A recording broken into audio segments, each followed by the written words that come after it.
Reaction दो type के होते हैं, एक एवरेज रेट ऑफ रिएक्शन होता है और एक इंस्टेंटेनियस रेट ऑफ रिएक्शन होता है। Average rate of reaction is always जहां पे आपका rate of reaction is very low and instantaneous where the rate of reaction is very high. ठीक है, एवरेज रेट ऑफ रिएक्शन मतलब जहां पे आपके रिएक्शन बहुत स्लोली होते हैं, बहुत ही धीरे से होते हैं, right, that is denoted by delta of concentration divided by delta T.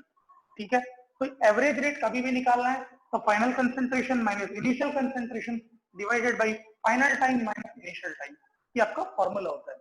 Whereas instantaneous में आप directly D by D T of concentration निकालते हो तो आपको रेट ऑफ रिएक्शन मिल जाता है। बस यही इन दोनों के बीच में एक बेसिक डिफरेंस है कि जहां टाइम ज्यादा लग रहा है आप एवरेज रेट ऑफ रिएक्शन निकालते हो delta concentration upon delta T, और जहां तुरंत आपका रिएक्शन हो जा रहा है वहां पे आप इंस्टेंटेनियस रेट ऑफ रिएक्शन निकालते हो, that is D by D T of concentration, right.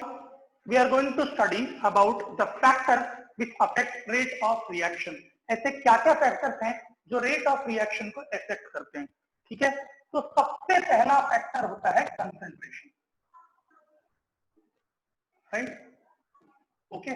Concentration और रेट ऑफ रिएक्शन का क्या रिलेशन है कि कंसंट्रेशन हमेशा रेट ऑफ रिएक्शन के डायरेक्टली प्रोपोर्शनल होता है, ओके। मतलब कि अगर कंसंट्रेशन बढ़ा तो रेट ऑफ रिएक्शन हमेशा बढ़ता है, और अगर कंसंट्रेशन कम हो गया तो रेट ऑफ रिएक्शन भी कम होता है। तो कंसंट्रेशन जैसे जैसे आपका बढ़ता है रेट ऑफ रिएक्शन बढ़ता है, तो it's directly proportional to rate of reaction. Your second factor is temperature.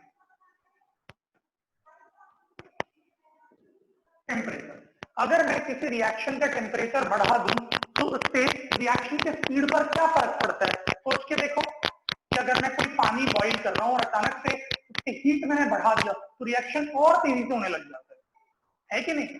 तो again temperature is again directly proportional to rate of reaction. मतलब अगर आप टेम्परेचर भी बढ़ा देते हो तो रेट ऑफ रिएक्शन और बढ़ जाता है, या आप टेम्परेचर को घटाते हो तो rate of reaction decrease, right. The third factor is catalyst. Okay, catalyst एक ऐसा सब्सटेंस है which does not participate in the reaction. Catalyst ऐसा सब्सटेंस है जो रिएक्शन में पार्टिसिपेट नहीं करता, बट यस रिएक्शन के स्पीड को फर्क ये पहुंचाता है, राइट। कैटलिस्ट जनरली हम बोलते हैं कैटलिस्ट के ऐड करने से रिएक्शन का स्पीड बढ़ता है, बट ये कंप्लीटली सही नहीं है। आपके जो कैटलिस्ट होते हैं ना बेटा, वो भी दो टाइप के होते हैं, याद रखना। कैटलिस्ट, पहला कैटलिस्ट होता है पॉजिटिव कैटलिस्ट, ओके, जिसको हम बोलते हैं प्रमोटर, ठीक है। एक पहला कैटलिस्ट होता है पॉजिटिव कैटलिस्ट जो प्रमोटर होता है, जिसके ऐड कर देने से रेट ऑफ रिएक्शन आपका बढ़ जाता है। और दूसरा टाइप ऑफ रिएक्शन होता है नेगेटिव कैटलिस्ट। नेगेटिव कैटलिस्ट को बोलते हैं पॉइजन, ओके। और नेगेटिव कैटलिस्ट के ऐड होने से आपका रेट ऑफ रिएक्शन घट जाता है। तो आपके पास दो टाइप के कैटलिस्ट होते हैं, जो रिएक्शन की स्पीड को बढ़ा भी सकता है और जो रिएक्शन की स्पीड को घटा भी सकता है। It depends upon the catalyst कि आप कौन सा कैटलिस्ट यूज कर रहे हो, बट यस आपका रेट ऑफ रिएक्शन को कैटलिस्ट चेंज करता है विदाउट पार्टिसिपेटिंग। तो आपके इनिशियली 3 फैक्टर्स हैं जो रेट ऑफ रिएक्शन को चेंज करते हैं, ओके। फोर्थ फैक्टर जो हमको पढ़ना है that is surface area, okay.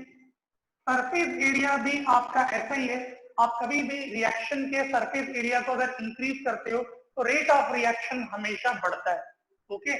तो अगर आपने छोटे कंटेनर से बड़े कंटेनर को अगर में कन्वर्ट किया हुआ है तो यकीन मानिए सरफेस एरिया बढ़ा और रेट ऑफ रिएक्शन बढ़ता है। तो if surface area increases, the rate of reaction definitely increases, okay.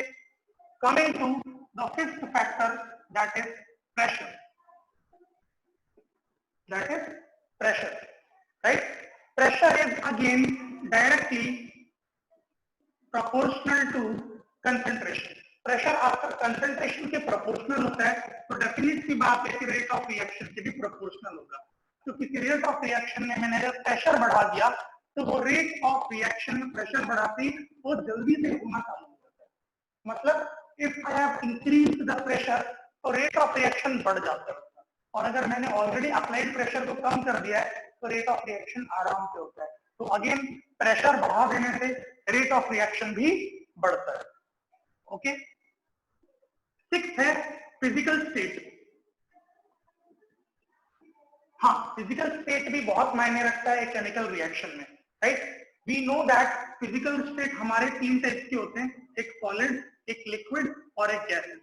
सबसे ज्यादा रेट ऑफ रिएक्शन आपका गैसेस में होता है, उसके बाद रेट ऑफ रिएक्शन आपका मॉडरेट होता है लिक्विड में, ओके, और रेट ऑफ रिएक्शन सबसे कम होता है आपका सॉलिड।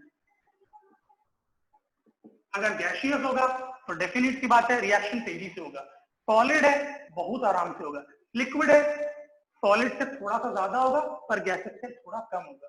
तो रेट ऑफ रिएक्शन आपके गैसेस, आपका जो रिएक्शन का फिजिकल स्टेट पे डिपेंड करता है कि रिएक्शन कौन से फिजिकल स्टेट में, right.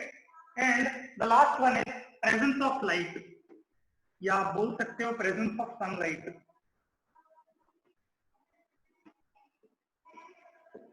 Okay, presence of light भी मैटर करता है क्योंकि सनलाइट और क्लोरोफिल के प्रेजेंस में, इन द प्रेजेंस ऑफ सनलाइट और क्लोरोफिल, कभी भी रेट ऑफ रिएक्शन आप देखना हमेशा इंक्रीज हो जाता है, ऑलवेज।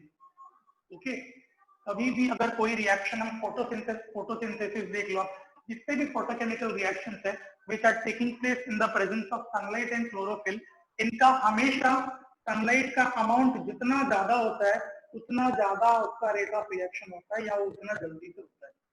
तो आपने जितने भी फैक्टर्स पढ़े, आपने एक चीज नोटिस किया कि maximum factors rate of reaction को बढ़ाने का ही काम करते हैं, राइट। तो we have total 7 factors which affect the rate of reaction. बस हमें याद रखना है, एटलीस्ट 5 तो हमें याद रखना है, ठीक है। आज की क्लास के लिए इतना ही होगा, बाकी हम अगले